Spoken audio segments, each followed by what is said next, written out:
You are looking at Julian's pronunciation guide, where we look at how to pronounce better some of the most mispronounced words in the world, like this other curious word. But how do you say what you're looking for today?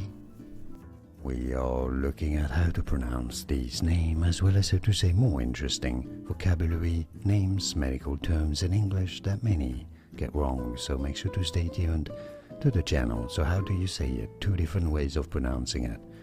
In British English, it is normally pronounced as prosopagnosia, prosopagnosia, prosopagnosia.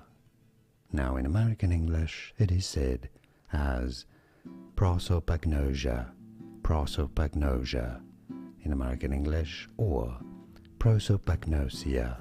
And now you know more videos for you here to learn more correct pronunciations. Like this video if you found it useful. Thanks for your support and thanks for watching. Here are more videos on how to pronounce more confusing words and names too many mispronounced. Like this video if you found it useful. I appreciate your support. I'll see you soon and thanks for watching.